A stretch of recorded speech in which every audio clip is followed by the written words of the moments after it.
unbelievable.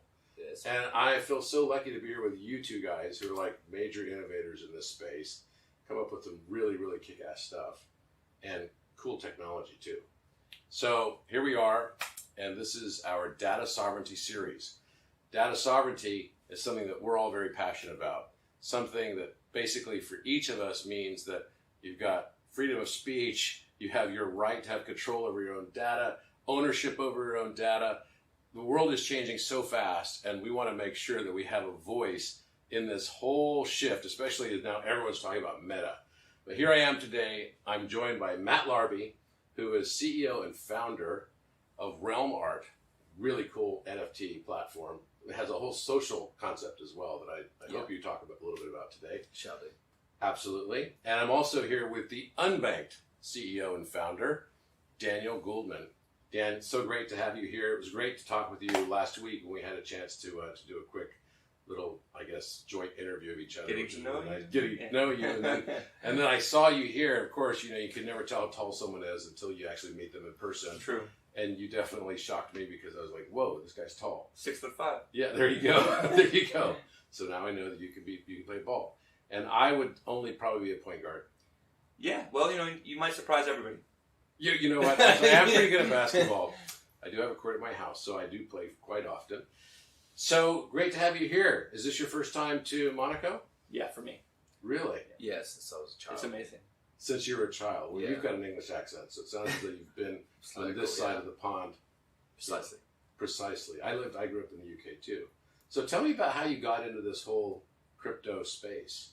Both of you. We'll start with you, Dan. Well, for me, we were trying to use blockchain technology without even necessarily the crypto element, focusing on, because, you know, we think blockchain is well suited for supply chains, right? So that was like our starting point. And we iterated into what it basically has evolved into now it went into a crypto debit card, and now it's really like crypto banking, where you have bank accounts, debit cards, wallets, buy, sell crypto, all connected. Cryptocurrency kind of seamlessly, where does it start, where does it end? You know, where does fiat end with crypto? So we just kind of... I like that you've established that it ends. Well, everything has a purpose. And you know, at the end of the day, until governments move into a CBDC, you've got to have the ability to connect. You know, I want to pay my bills. I want to pay for things, whether it be a debit card, whether it be just simply getting out into a bank account. You want to make those two things seamless. Right now, it's really hard to get in and out of crypto. Crypto's a little confusing. We're just trying to make it super, super simple. I had someone tell me last night when I checked in the hotel, they were like talking about Coinbase now. That was difficult for them. Well, if Coinbase, which is actually really easy comparatively to what's out there with Web3, if that's hard for a normal person, then there's a lot of education when it comes to wallets and all of that. So I mean, Coinbase, though, part of it is I think this industry kind of grew up without a customer-focused mindset. So it sort of grew up by a bunch of techie type people. Oh, 100%. And it kind of got that way. So I think when people say they struggle with Coinbase, it's literally they have kind of bad service.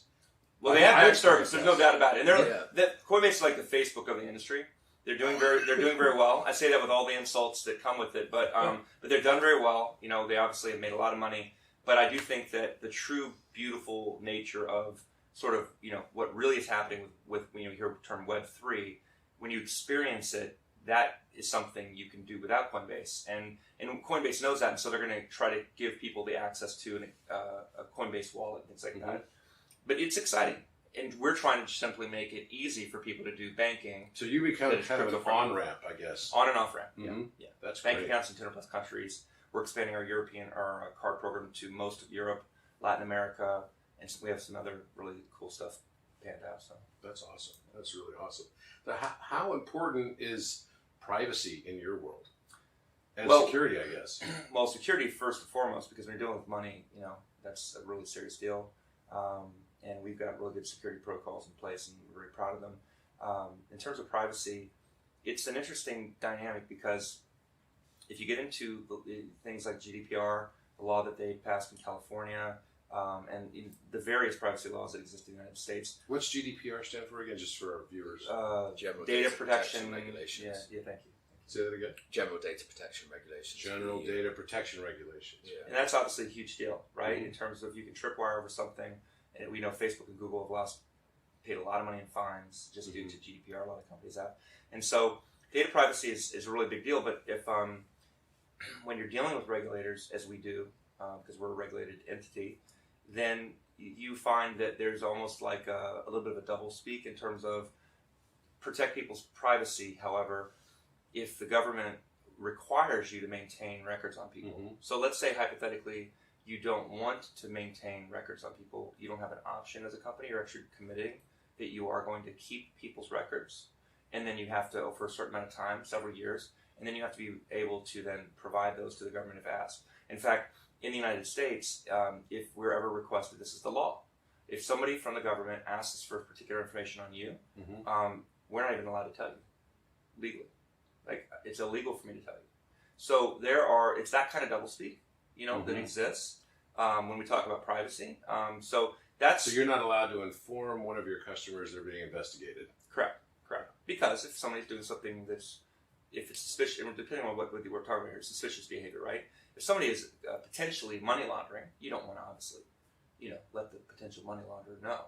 It goes down one of two ways. Either it's benign and really no big deal, no harm, no foul. So there was an investigation, no need to alarm anyone. Right. That could freak somebody out, right? What do you mean? Yeah, I'm being investigated. The other alternative is it's a bad actor, in which case you don't want to give them a heads up. Like, hey, we know what you're doing. So, but the point is that privacy is going to be, I think, the conversation, the debate, and it's going to take a public conversation, because we're going to see, at least in the United States, we're seeing a bit of a frontal assault on, we'll say, cryptocurrency. In the sort of a post 9/11 world where everything's viewed through a lens of terrorism, right? And terrorism and financial services are interlinked now. Like, people who don't know anything about cryptocurrency, and I joke about this all the time, they think there's only 3 potential use cases for what we do. I either deal in money laundering, I either deal with drug cartels, or I deal in weapons trafficking. Those are the only 3 possible use cases for cryptocurrency, according to somebody who doesn't know anything about it. Now, I say that in jest, obviously, but the reality is we're going to have this big debate, and our governments they're elected, presumably, unless you're in Russia, where it's not really truly a democracy. But if you're in the United States, and if you're in most parts of Europe, it's really it's a democracy, and you get to vote for people who represent your interests.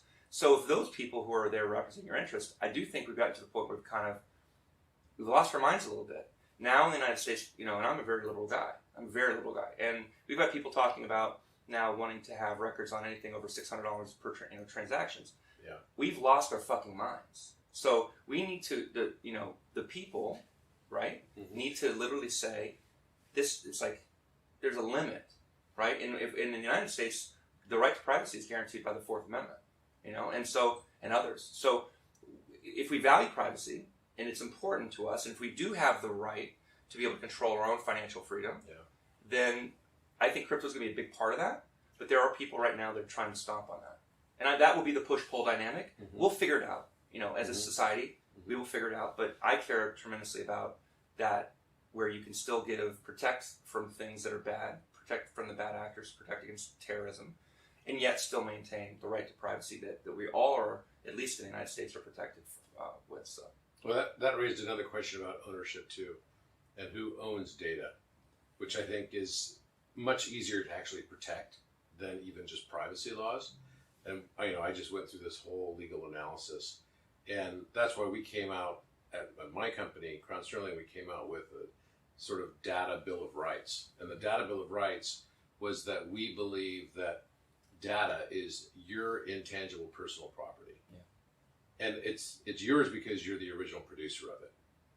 So original producers should be able to own that, and therefore, because ownership rights are protected, like pretty much universally across. I mean, it's such a fundamental right to own something. Sure.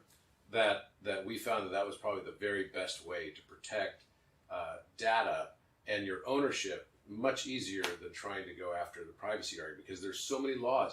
You're right. Since the Patriot Act, banking and terrorism kind of got melded into one. 100%. And so that makes it really difficult, because all these gray areas, right? These blurred lines that we have between financial institutions and privacy have all kind of been taken away as a result of many of those rules and laws that went into place right after 9/11. Sure. And if we had another 9/11 type of, if we had another 9/11 type event, you would see the same clamoring for forget privacy. You know? Yeah, Like, totally. fuck your feelings and, you know, like, protect us. Well, it kind That's of what goes would back to that whole thing of like, you ever seen V for Vendetta? Yeah, great movie. Where it's like, you know, the whole thing is that they also have a plague situation in the UK. It's all dystopian UK stuff. And although, did you see last week, like on Guy Fawkes Day, they had like this whole demonstration of everyone Pretty wearing V much, for Vendetta masks. No, I Like, didn't see I'm that. like, whoa, we are in some movie.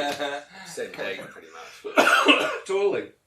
So basically, in the film, the whole thing is about how they kind of recovered from this huge plague type of a COVID type scenario, and then some dictator got control, right? Who was sort of semi-religious dictator, is like kind of bizarro in the film, and the whole thing that got so dystopian screwed up was that they kept saying for the public good.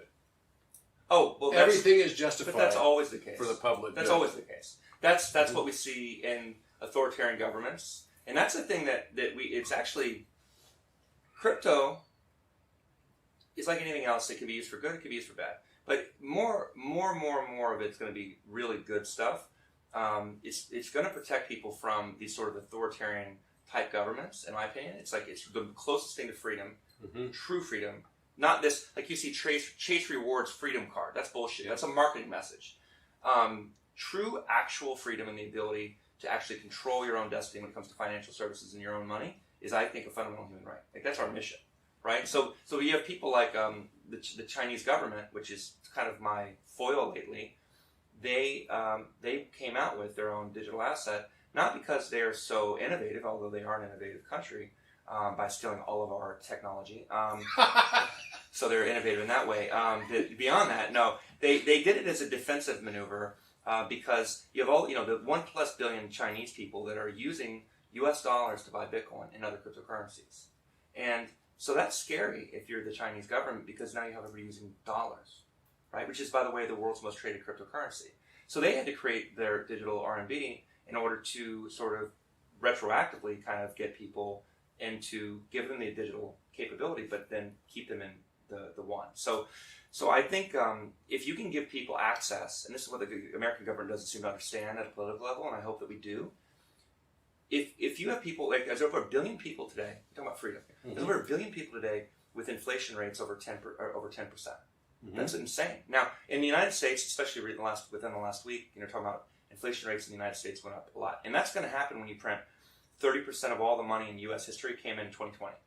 Okay. Yeah, I mean, how exactly do we not get huge inflation when you got a third of the money supply is just printed in the last year? It's crazy. Well, in the entire history, from George Washington, to Thomas Jefferson, to Abraham Lincoln, to JFK, to Ronald Reagan, to Barack Obama, to Donald Trump, 30% of all the money, of all of that time. It almost seems like they're trying to tank it. It's not. No, it's not that. It's not that. It's Maybe. It's not that. Look, we saw recovery, rebound. We're seeing inflation now, but people around the world want to be in dollars, and so the digital dollar is more. There's more hegemony in the digital dollar and crypto than there is in traditional fiat. In fiat, it's already the reserve currency. So if we play our cards right, we can actually give access to the rest of the world to dollars, which people in Latin America and other places want to be in because they want to have more control. So you give people the ability to get into the dollar. Now, if at some point the Federal Reserve doesn't do their job right, and they just print like a money printer. Well, that's already what they've been. They are. But I mean, compared to like Tanzania or some other countries, compared to Brazil. Yeah, we're definitely ahead of Zimbabwe. We're better than Zimbabwe. So I mean, Zimbabwe started out with their version of their dollar, and then within a year they had to print new bills that had like 10 trillion. Right? That was the denomination. And like standard. Venezuela has this. You can't even afford Zimbabwe toilet paper in Venezuela. So if you can give people the ability to do that, now let's say that the Federal Reserve does a really poor job, or the European Central Bank, right? They do a poor job and they just fail us. People will have the ability to make their own decisions to get into whatever currency they want, to get into Ethereum or Bitcoin or something else, whatever that thing is. It will be competition is a fundamental part of capitalism. And now there's finally some competition for when it comes to money. I want to hear what Matt thinks about this too, because really interesting.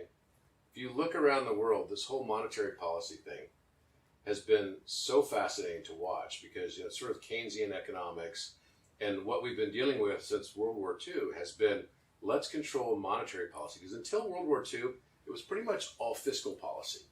that we were doing to kind of smooth out election years and stuff like this, because there's a lot of uncertainty that hits in those election years. Well, every nation of, major scale in the world has been doing this for the past 30, 40, 50 years now.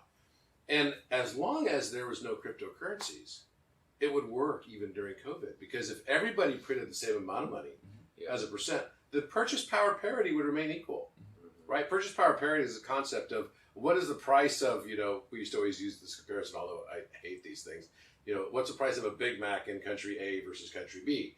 And that can show what the purchase power parity is. Can my dollar in this country buy an equivalent amount of a good or service through the Japanese yen, right? And where does that basically land? And since 1973, we have no gold that backs our dollar. So the only thing that we have is this purchase power parity to basically pin up against the encryption that protects it. We have guns. And we have guns. And we have guns, which, by the way, let's not discount. That definitely has a value, for sure. It has done in the past. That's right. But may do in the future. But don't you think that now this is all coming into question, because now people have an option of something else other than just sovereign fiat, sort of national level sovereignty, not individual level sovereignty, but now we have options. To me, it looks like Bitcoin and decentralized currencies are massively manipulated, and for the average consumer, they don't want to go near a bad user experience. They certainly don't want to go near somewhere where their money goes, to 1/10 of what it was yesterday. But at the same time, we've had the best marketing plan for cryptocurrency, which is essentially, and blockchain technology, which is like, hey, you're going to get rich here. All you need to do is put essentially all your transactions in public. And we're also seeing the same thing currently with vaccine passports. So it's like, hey, just forget about your medical privacy, doctor-patient privilege. Don't worry about it. Just show everyone that you've had this thing. And then next, it'll be the next bit of privacy. So it'll be all of your medical records, and it'll be all of your financial transactions attached to your name, publicly available to the central banks. And interestingly, these two things seem to collide, because one's attached to your physical biometric data through a medical system where they credit check you for tests in the UK. So they know exactly who you are. And we're now applying these technologies globally so that everyone is on what this currently looks now like the European version, the US version of a COVID certificate of vaccine identification. And that seems to me to be like the perfect tool to then have central bank digital currencies come out when they try and tank Bitcoin, Ethereum, say they're unstable, say actually, but what we can do is we've destroyed this fiat system like most fiat systems do. We've printed 30% and God knows how much over the next decade. And then they say, well, here's these CBDCs. They're simple. I think maybe he's right. There's an argument that says what he's saying, it's kind of conspiracy-esque, and I'm definitely not in the conspiracy side, but this just seems obvious, because this is what the U.S. Congress signed into law when we had the first stimulus package that came after COVID, which was like that fast, right? They signed into the notion that they could launch their own central bank currency from the Federal Reserve. What was wrong with that? Well, all of a sudden, here's the point. I don't think it's going to be the same degree of monetary policy. At least what I'm hearing is that it's going to literally not be something they can just willy-nilly, let's go print some more money.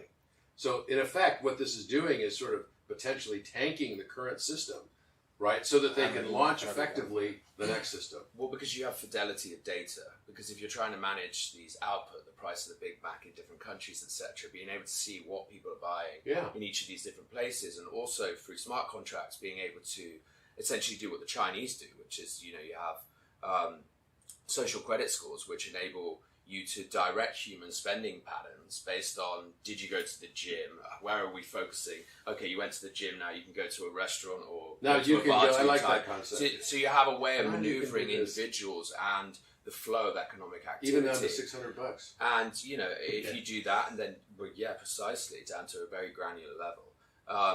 Which is probably a stepping stone again, really. It's kind of like we want more and more purview over your financial transactions, and it's kind of like as soon as you go central bank digital currency, it's like I have complete control. I see everything that you spend money on globally. And then you just have to go between the different central banks, the European Central Bank, the US Central Bank, and really where I see it going is it comes back to this thing of sovereignty. Who has choice and control over their assets, and do we actually have the ability to choose a decentralized system where you know, I choose Bitcoin backed, you know, currency because I think there's 21 million of them and they're anti-inflationary. Right. I and mean, so is this a choice that we're allowed? I mean, it's kind of interesting. Is this the direction that we may be headed? And I don't know the answer to the question. I do a lot of work in government affairs, and when I looked at that, I'm like, why would the Federal Reserve agree to this level of stimulus? It's so over the top. Why wouldn't they? Well, It's Keynesian.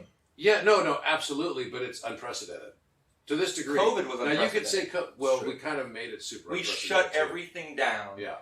Everyone who wanted to work couldn't work.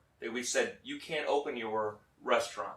And then we had to print tons of money to flood the zone, to prevent a depression. And we've seen, surprisingly, quite of a rebound, and now unemployment's now 4.6%. We've hired more people. There's like 10 million job openings. We have, if anything, a scarcity of workers now. Oh yeah. Nobody wants to work. It's also happening while there's this great resignation that's happening right now. Yeah. Everyone's just leaving their jobs. I mean, we can't get people to want to drive trucks anymore, so that we can take containers from Los Angeles and all Long Beach kinds Harbor, of right? industries. Yeah. So it's totally. But there's also some of the kind of it's the Great Resignation. I think also is resulting from a Great Awakening, and that also happened during COVID. So there's a lot of things that you could say. Well, we can look through this, you know, whole situation through a dystopian lens. Yeah. Which we certainly could. Yeah. We could. I mean, how many of us would have thought that the last 2 years was going to be like the last 2 years? No. Even 3 years ago. No way, right? I mean, it's been crazy. It's been absolutely crazy. And some of the policy decisions have been equally crazy. But I'm an optimist because I see this kind of going two directions. I believe that there's going to be, you know, certain people and others that are just going to choose different ways of looking at the world. And one way of looking at the world is that this could be a very optimistic situation where we're on the precipice of a huge renaissance of understanding, awareness, new creativity. We're in an age right now. If you look at the 21st century versus the 20th century, the 20th century was all about rewarding financially the money changers more than the creators. All the time. Right? And so inventors got shafted, right? Innovators of all types, you know, the Nikola Teslas of the world got shafted. They all had sort of their inventions and ideas sort of taken from them. And now we're in a world where it's kind of flipping the exact opposite direction.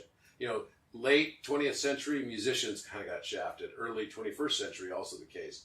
Now, musicians are going to start setting the framework for what music's going to be going forward, and it's not going to be the record labels, right? It's not going to be these big blockchain production houses. Blockchain will allow for different models that you never had before without it. It's absolutely true. And it's like disintermediating everything, right? And for creators, I think the same is true for art, and that's what you're basically doing. And so I think we're unlocking a lot of value for creativity now. So the 21st century is an era, I believe, you know, this century is going to be one that focuses on rewarding the creative.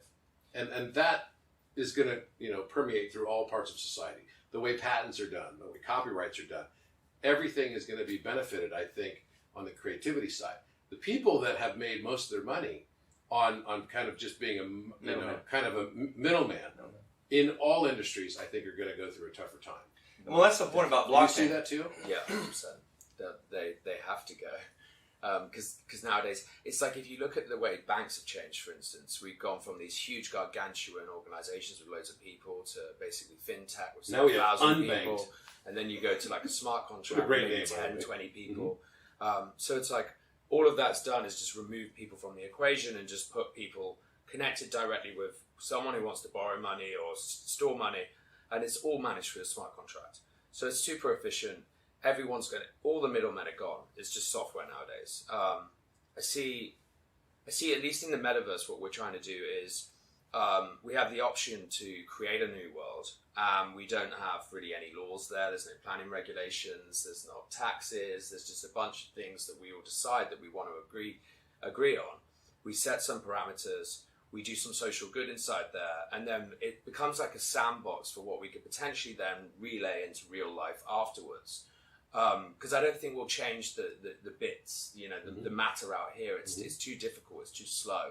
So we have to try and create collectively inside the metaverse some space where we all are able to create, which doesn't mean that you have to have lots of money to start to create, which is kind of, gets around this inequality issue.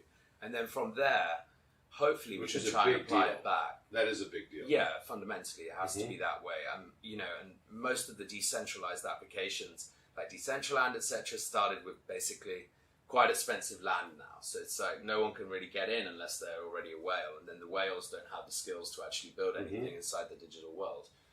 So, we have this centralization again.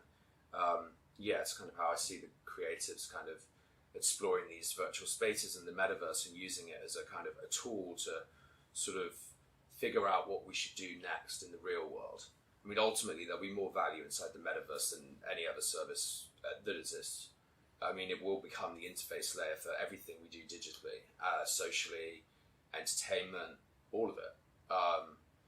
If you take Facebook's revenue, say put on like Ticketmaster and a bunch of all the entertainment, potentially all your music stuff goes through there. It's kind of like you become the point of interest for everything. You're almost in Apple's position where they've got in-app payments and they take a tax on everything. That's kind of how I see it. Whoa, that's dystopian. Well, not really. as long as you spread this metaverse out, which is the reason that we have sort of play to earn and build to earn, which are basically your engagement offers you tokens in the overall world that we create together. And if you create a space which people visit, you also earn tokens in this world. So it's essentially equal from the start. Okay, so in this new world, does the term starving artists get used less? I think so, for sure. I mean, NFTs have really shown how artists can make an awful lot of money when they are connected with the right people that have the right resources to support their work. And I think the metaverse enables you to take what might be, say, a flat image or a video and turn this into sort of a virtual space that you can connect with this artist. You can literally live inside their art. You can explore it. And, then you can bring in different things like sound and audio-visual sort of aspects and some of the more fascinating stuff that we've been talking, with lenses and things like this. Can you walk around Trafalgar Square and see what Banksy decided to do to the whole space, And then can I swipe through and see Damien Hirst's version? There's a whole different host of things. And especially when you come back to COVID and these lockdowns, we've kind of got to a stage where, okay, how do we, do I attend a gallery without traveling there on a plane and having any potential COVID risks? I don't have to take tests and there's no worry of human contact, although that sounds dystopian in its own right. I mean, God knows. It just so happens that it works this way, but I mean, I'm personally quite one for the physical. So I think we'll stop there. Yeah. We won't see how this permeates into relationships, and we'll stay with. Oh, God knows. Human relationships are always complex. So maybe an avatar. I mean, yeah. People are going this way. I mean, avatars seem to be super popular, and then there's kind of people are scanning their bodies and putting themselves in there. I actually had dinner with a girl who's a model who makes AI versions of herself and models in the metaverse. So that was quite fascinating. Yeah. Yeah. Wow. So did you get an HTML? I mean, it's done in Unreal Engine 5. That's funny. Okay, so back to this universe for a moment. So what do you think, what is it that is going to be the major driver to keep us from getting into this dystopian reality that's so technocratic, corporate driven? You use the term, Apple could charge a tax, right? Well, that's very true because, think about it. I think the whole nation state concept right now is something that people are starting to question, which is really interesting. So I'll give you an example. I have a pretty significant social media following. What's interesting about it is that I have people that follow me in Iran, right? And who communicate back and forth with me. And I'm kind of blown away because I'm like, wait, you're in Iran. How can you even do this type of thing? How can you even talk with me? And they're letting them participate on all these social platforms, which to me is going to be the end, eventually, right, of their entire sort of governance control mechanism over society. It's kind of like McDonald's and American culture is kind of what led to the fall of the Soviet Union, right, as a bloc. And letting that kind of come in, and that mentality, films and everything, and social media and all that is definitely going to have a big impact on this, changing environment we have right now. And the concept of what is a nation state. People are already starting to align around similar ideologies without boundary, right? There's no boundary. It's a global thing. It's likely to be similar in the metaverse, I would guess. And now Facebook just renamed themselves to Meta. It's like in the last 2 weeks, everything has become Meta, like literally everything Meta. But that sort of leads you to think it's going to be more like this dystopian kind of technocratic. Every futuristic film we saw in the 1980s and 90s always talked about the company, right? And it was always the corporation in the alien franchises, etc. How are we going to avoid this shift from nation state towards this meta and keep it entirely decentralized? How can we make sure it remains decentralized and not something that's just controlled by a new form of corporate sovereign? Or just true democracy, really, isn't it? Isn't that what we're trying to do? We share the ownership, the voting power, to the people that engage, treat every single individual based on the amount of time that they put in. Everyone's time is equal. And I suppose you then have to just ensure that the organization works within inside the regulations, which is where the difficulty comes, because it's like you could make the entire organization completely decentralized. There is no organization, merely some contracts distributed through a blockchain, right. That everybody has agreed on, that everybody can vote when we decide to make a change. Yeah, exactly, a DAO. And that seems like a pretty good way of doing things. Because when you say that social media companies have almost taken over the government's role, the government could still come and knock on the door and ask for all your data. And they do that. And actually, Edward Snowden talks about this. The NSA have backdoors into most of the large organizations that we use, and they most likely still do. Not to say that... Well, the White House has been telling Facebook which posts they should be censoring. Well, what do you mean by that? Oh, yeah. Yeah, literally. Recently, they admitted it. Jen Psaki even admitted it. What do you mean?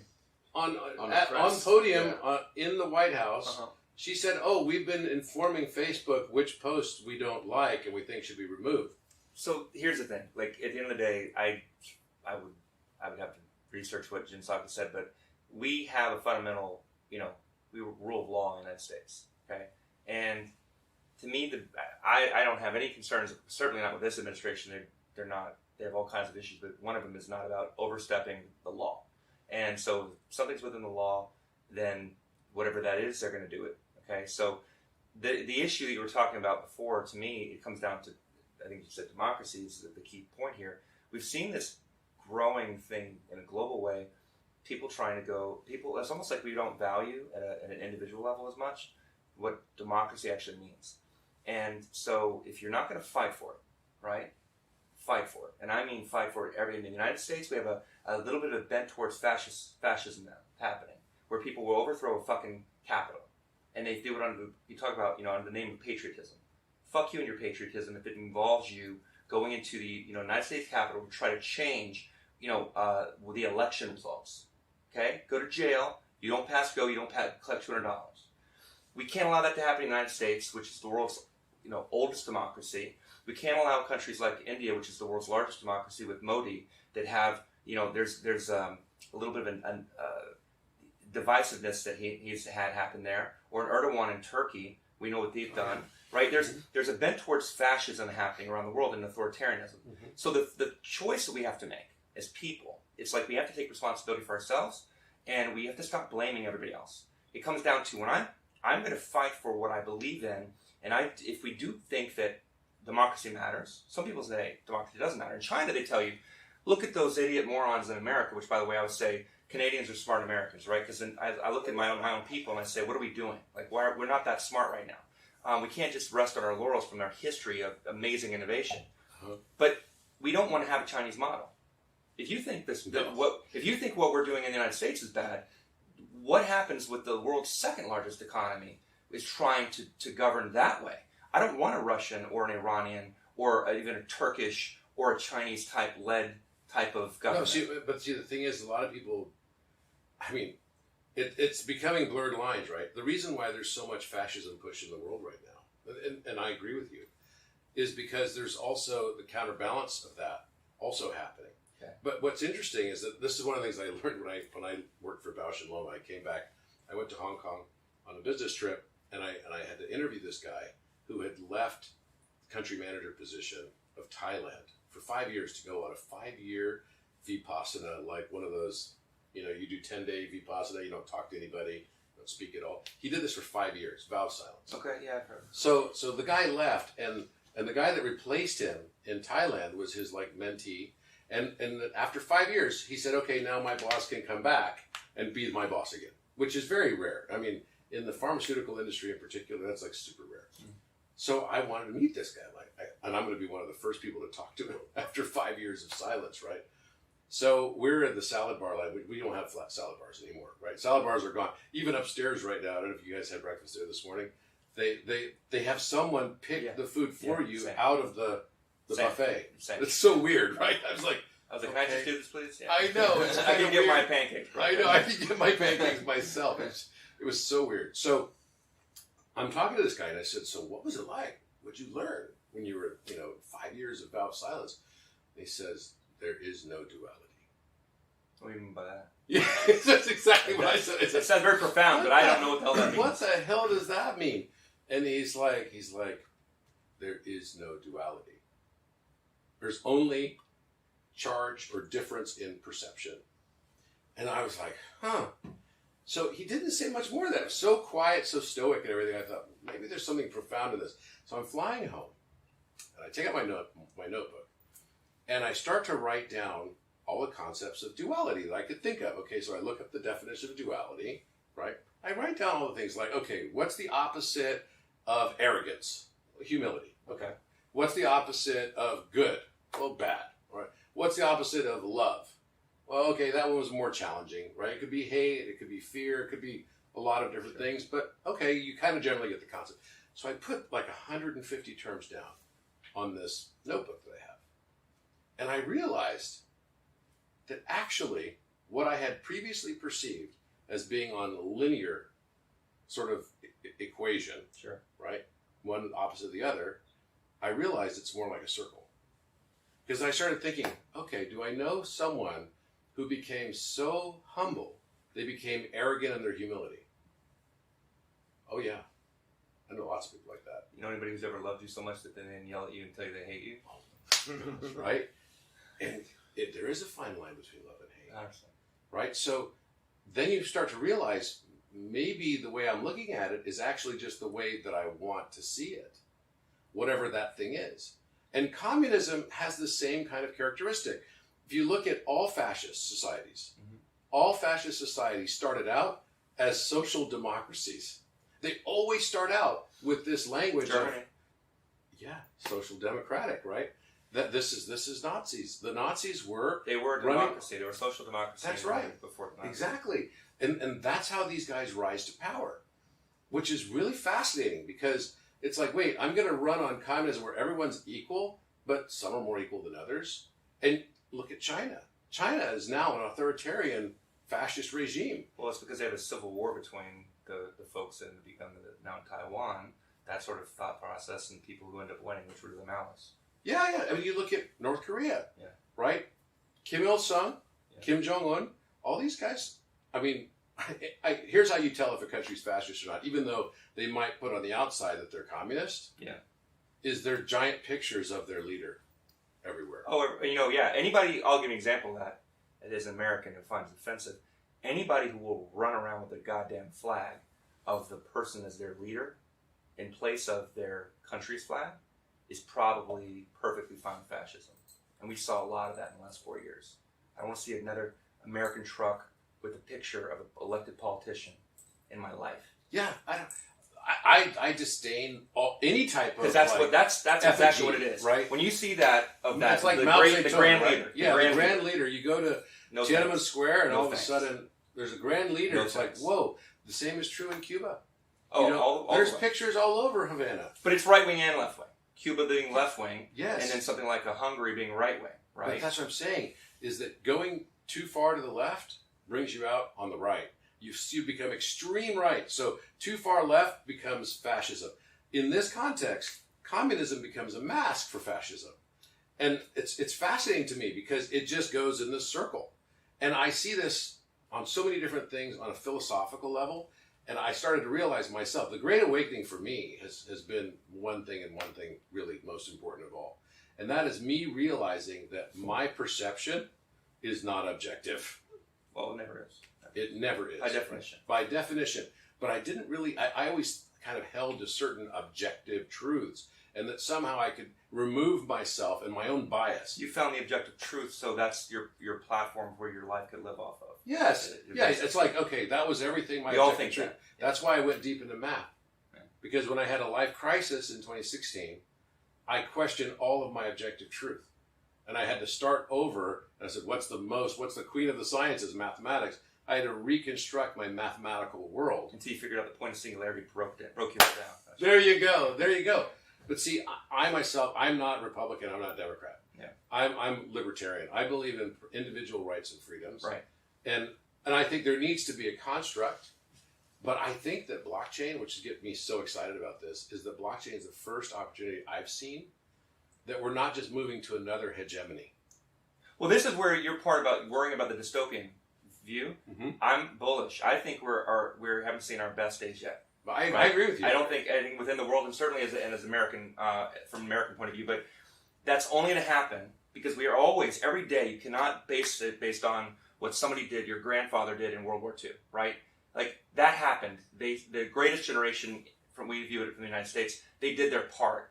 We can't even wear a fucking mask without complaining. They went to war to save France, okay? Mm-hmm. Thank you, French. Where you gave up Paris.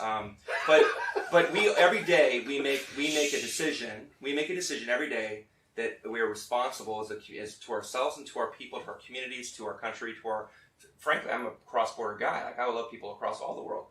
So we have to make that decision today. And I think that if we go the right way, which I'm optimistic about, then it's going to be a beautiful future. And that will mean more control, more decentralization for individual people, individual freedoms, which I'm a big proponent of. But that only happens if you work within the system, which means you have 50 million people, Americans, with cryptocurrency. And here's the thing I want to resonate out of this whole conversation. We can learn from history, just as we can learn from the mistakes of what happened from the social democracy of Germany that led to Hitler with hyperinflation.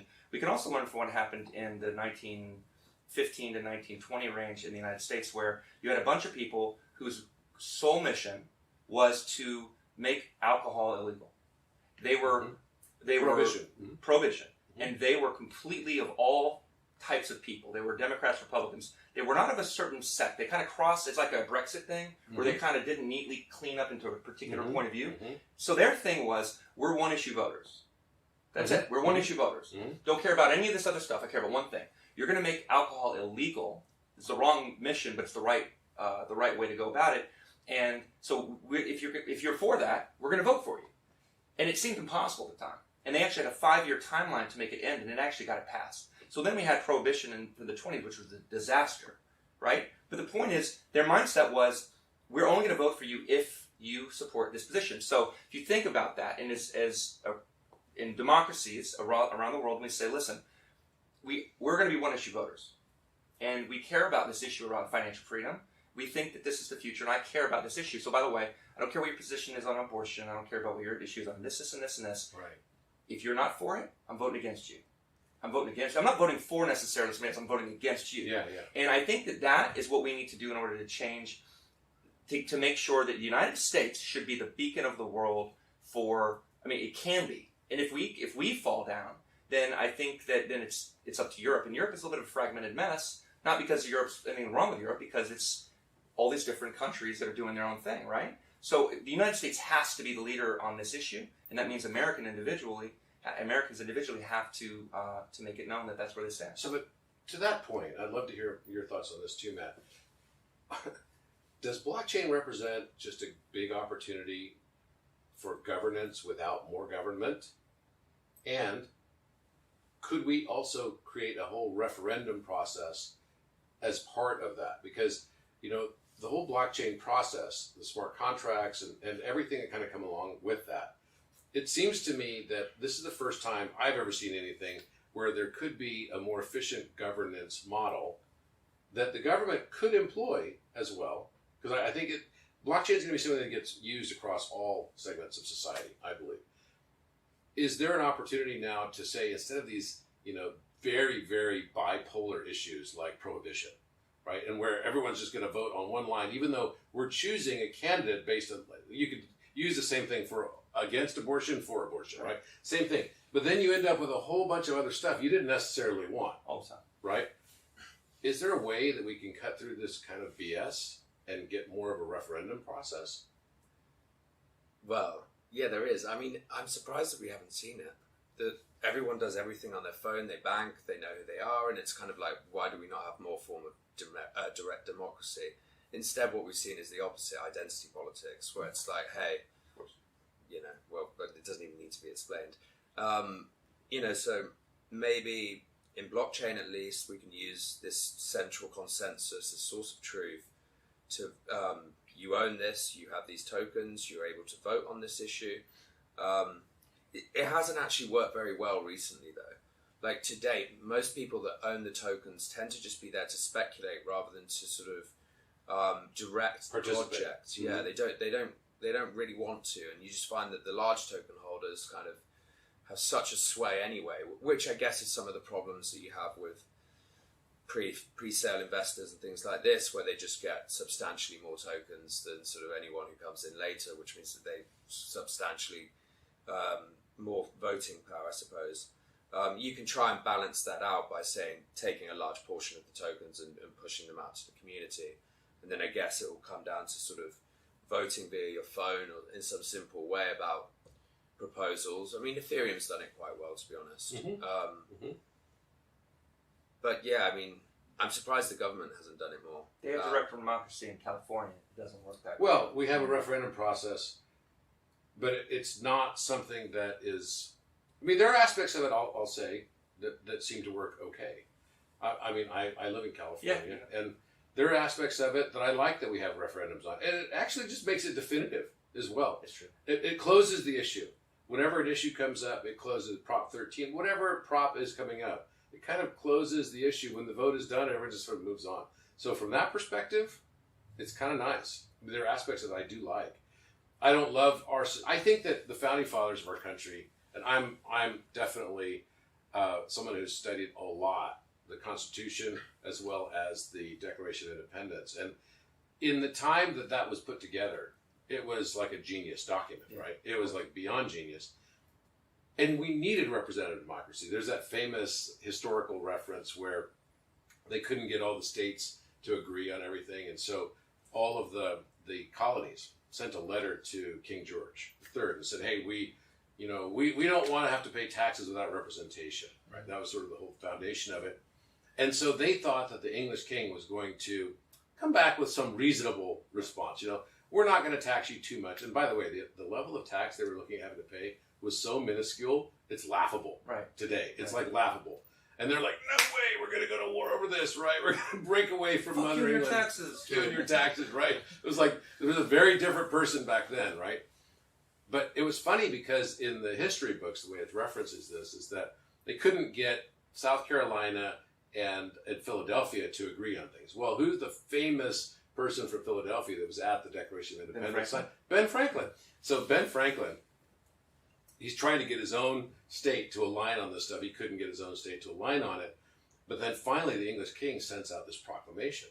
It's like the Riot Act. He gives them the Riot Act. And the Riot Act is, okay, you're all treasonous and I'm going to hang all of you. Right? We're going to catch you all and give a reward to people that catch you and you're all going to be hanged. Period. This is the Continental Congress. Can you imagine? The king just says, screw this. I'm not going to recognize any authority you guys have. You guys are a bunch of rebels and we're going to kill all of you. Right. So Benjamin Franklin says famously, wow, what the colonies were incapable of doing ourselves to unite, right? The English king just did for us. Yeah. Because we all realize this day that either we will hang together or we shall surely hang separately. That's right. That's a good quote. Right? And I'm totally a believer in the need for representation to the degree that we've had it for the last couple hundred years. But the founding fathers, if you think about a person who lives out in the country, that's why we have the Electoral College the way that we have it and everything. I think that they intended for the Constitution to be a living document. And the fact that we have only really added a few amendments to it. 26 or... Yeah, I think it's 26 amendments, right? It's under 30. Yeah, it's very few. But the point being that has the world advanced to the stage where we have technology now that allows us to get access real time to, understandings and attitudes of people that we didn't have 200 years ago. Of course. And are we foolish not to try to develop that into a more workable system? That's the question I have. And I think blockchain has some promise for that. I'd rather have voting registry. If I knew for certain there was an absolute, blockchain that could not, it's got to be unfuckwithable, if that's a term. 100%. Well, it solves the problem around all these people who are claiming that there's all this, voter fraud, right? Mm-hmm. It's like, it's such an excuse where people say it was voter fraud. Lyndon Johnson was known, they called him Landslide Lyndon, he was in a small town, before he became a senator. And it's because, surprisingly, they had a lot of dead people voted in Lyndon's, for him. And they stole, frankly, JFK stole the election from Nixon, in large part because of Lyndon and because of the mob. But we live in a more digital world. That was just, 60 years ago, right? Let alone 200 years ago. So blockchain is really well suited to solve that problem. And it can create a fair playing field for everybody to make sure a person's been validated. And then you just can't kick people off the rolls. Because that's a famous tactic right now that we see, is that, people's voter rights are basically, if you have people in transit, I'm affluent. I don't move. I got my house, and I don't move. So you can't kick me off the voter rolls because I don't move. But if you get somebody who's transient, that person's more likely to typically vote democratically, right? So you kick them off the rolls, and then they got to go back in, and it's a pain in the ass, and before you know it, I didn't vote.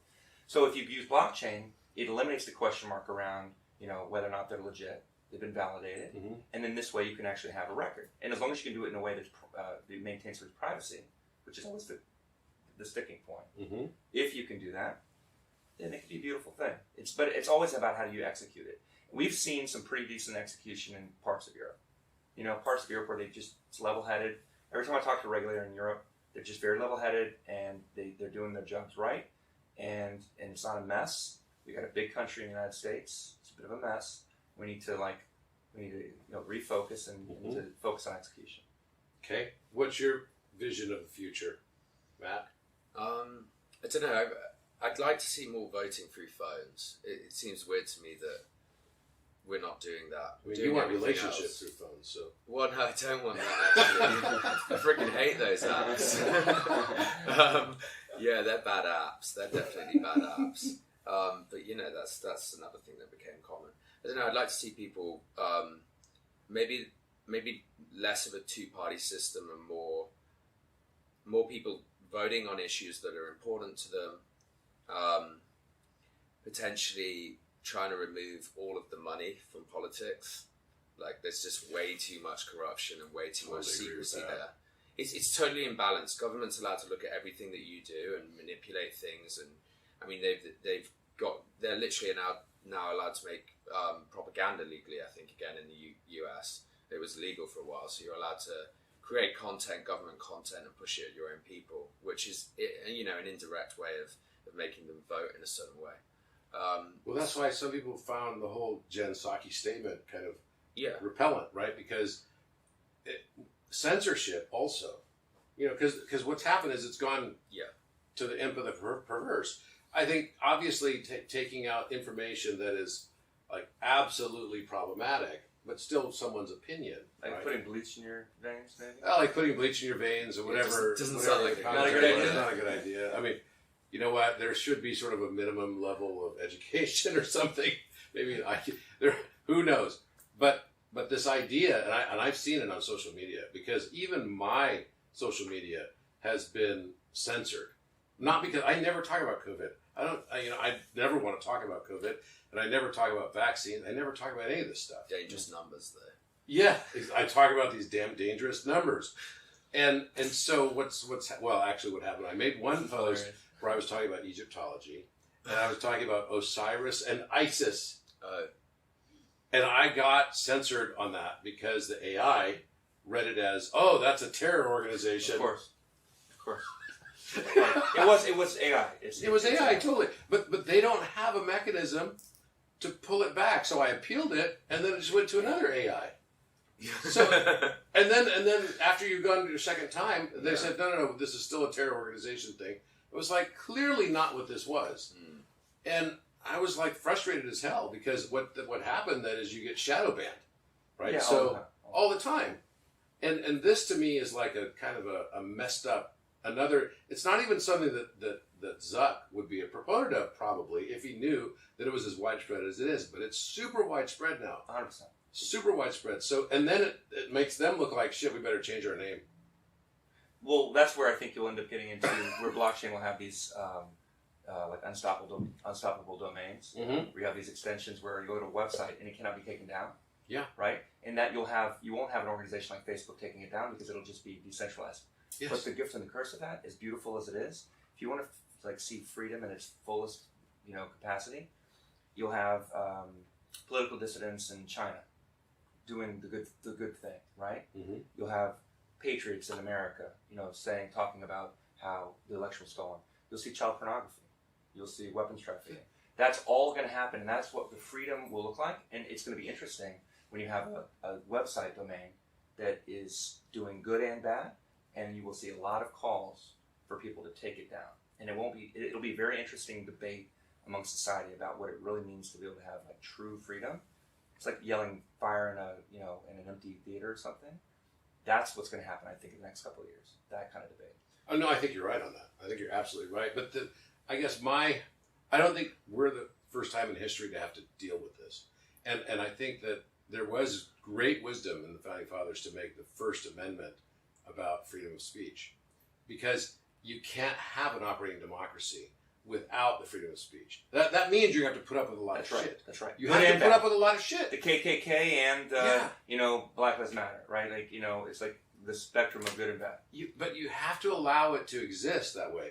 And I think today, social media has become the megaphone. So when you take the megaphone away, that is another form of propaganda that's selective, right? And that's where people have a challenge with it.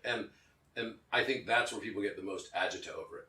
What we don't want is we want to move away, at least my own personal hope and desire is that we move away from all forms of hegemony. Hegemony meaning we've got like a superpower, whether it's a super corporation or a super country, right? I think you used the term first today. And this concept of hegemony needs to be, in my opinion, replaced with more sovereignty to the individual. Sure. Now, within construct, you could do things that take away your own sovereignty, right? When we make choices every day, you can't like rob a bank and say, I have my sovereignty. No. But within a framework that I think is one that's acceptable and something that is based on a general rule of law, then I think it's time for humanity to kind of move beyond absolute control structures and try to minimize the amount of control mechanisms, because control mechanisms tend to really thwart innovation. Control mechanisms, 100%. Innovation is always born amid freedom and trust. And I'm a big believer in that. And I think that we need to create societal systems where people will want to, I just went to the Atlas Society. There was an Atlas Society thing I got invited to last week. I'm not a member of Atlas Society. But I was kind of amazed how people were talking about things. And they were very much on the mindset of individual rights and freedoms. Now, you could take that also to an extreme. But in general, I think that's where the next 50, 100 years is going to end up having to go towards. Or we go down this path of, corporatized hegemony, which is sort of this autocratic, what we think is really scary and shitty for government level is going to be coming from corporate level. And it's kind of we've already seen some signs of that. You lost your freedom, though, when Facebook shadow banned you to AI. It wasn't to a human being, it was an AI that took the freedom away.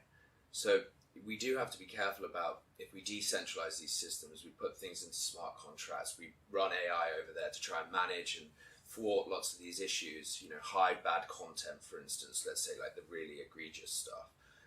We have to be careful with the sovereignty that we're handing to computing systems and taking away from individuals. There's certainly a risk there that I'd be a tad concerned about. Because if we don't have, there has to always be a fallback that keeps the final control, the say goes to humans, whether that's a decentralized panel of people or we vote on the issue. There's a reason why we've evolved over the last 3 million years, right? I mean, hopefully we've evolved over the last 3 million years. It's debatable. It's debatable at times. But, I mean, there's going to have to be a lot more evolution, I think, for AI to get to the stage where it can think and have empathy, right? Because I think for me, intent is a huge part of what the law should be based around. If the intention was bad, right? I mean, clearly, AI can't they have search words. I'll give you another example. One of my friends from Mexico, who's the shaman of the Toltec Indian tribe that is like the guardians of the Teotihuacan Plateau. Okay. And one of my friends responded to one of my social media posts, and his name was Gorilla. Cool name. And that's even his handle, right? Cool name. I mean, it's a really cool name. I never known a gorilla. I never knew a gorilla either. So I wrote back, Gorilla, ! How are you? And that was deemed to be offensive by the Facebook algorithm because it's a racist term. There's a long history of people referring to black people as monkeys. So, yeah, I know. But see, this is one of those things where I think Matt's right, that there needs to be some sort of, if you're going to, push it all to AI, there needs to be some mechanism that can rebalance things to, the same, rather than everyone just going to total insanity. Because that happens. And then it's really frustrating when you get censored on something like that. Yeah, of course it is. Taking it back to balancing politics, I'm absolutely fine. If the government wants to look at everything, we should be able to look at everything the government does. Very simple. We'll balance their corruption with the same policies by putting cameras and recording. I mean, Transparency. Transparency goes both ways. They work both ways. They work for us. Mm-hmm. Okay, we don't work for them. Well, that's a great line, by the way. Now. That is the argument. The way it is? No, he's right. That's But what Ted's saying is right, because this is straight from the Constitution and from the Declaration of Independence, right? Which is like governments derive their 100%. just powers from the consent of the governed. That's right. Right? Governments deriving their just powers, like correct powers, morally. from the consent of the governed. And that's a debate right now. It is a debate. That's a debate among a lot of people. Take seriously. That's a debate that we have to take seriously, but I'm an optimist. Same. I had a chance to meet with Shimon Peres, and he came to California the year before he passed away, and he asked me to come up to. I'd met him in 2007, and he asked me to come up and meet with him in LA, and so I drove up to LA and sat down with him, and I said, as you look back on your life. He was like almost 90. He was in his late 80s at the time. He ran for president in Israel 3 times. He won the last time. He was already in his 80s when he won. Super old when he was president. Super old when he was president. And I said, you've played such a role at the UN level. You've done all this stuff. As you look back on your life, what's the thing you're most proud of accomplishing? And he said, the thing I'm most proud of is that I don't look back. And I'm like, okay. There's no duality. That's what that sounded like. Yeah, and he goes, and he said, if I can give you any advice, it would be to be an optimist. Be an optimist. Statues will never be erected for pessimists. Yeah, agreed. And by the way, pessimists never refer to themselves as pessimists. They're only realists. Yeah, right. They're only realists. My wife will pragmatic optimist. That's right. But I'm definitely an optimist. I think that blockchain represents a huge opportunity in the world, and we're only just now starting to see. And I don't think it's not about speculation. That's not what gets me excited about blockchain speculation and making money quick and all that. I see it as a tool that is a convergence of a lot of things that already existed, but have been put together in a beautiful way that could actually help humanity go to the next level of its governance model. And it's evolving quick. And it's evolving very quickly. Faster than anything. Yeah. But as fast as you and I think what's going to be so important in all of this is that, like in this world, right, whether you call it meta or blockchain world, whatever you want to call it, we have to have the same kind of courage and fortitude as founding fathers did, and have founding mothers there alongside us as well, and realize that our intention is going to be 9/10 of what comes out of this if we do this correctly. If our intention is correct, then I think we can do some really amazing things that could set a new path forward for the next 100+ years, that would also be able to keep up with this pace of rapid change. Yeah. And that's what I'm concerned about. I think what we're really seeing is we're seeing the whole concept, to the degree that we have it, of representative democracy being stretched about as far as it can be stretched, right? With the rapid change in society right now. NFTs weren't even really in the discussion matrix of the, blogosphere a year ago. Yeah. Okay. Yeah, it's true. And now it's like freaking everywhere. Culture The pace has of become change. NFTs. And dude, here's Burger the King problem. is doing an NFT. Yeah, Burger King's doing an NFT. Yeah. So here's the thing, right? It's like the pace of change is so rapid right now, and you've got all these congressional leaders that are our representative leaders, right? Yeah, that we elect. exactly. We don't vote for issues, except for California.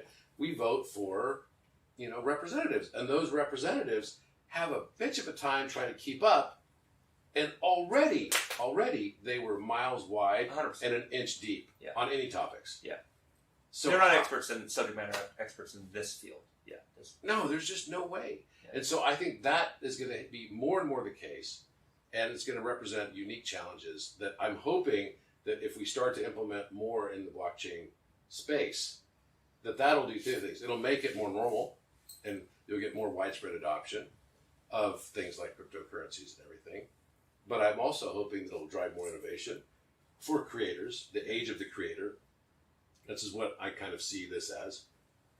And then from a governance perspective, hopefully less redundancy, less cost, less need for so much, representation when we can actually get more say-so, potentially directly, and have a more secure voting system too. I think our whole voting system right now is just kind of a joke.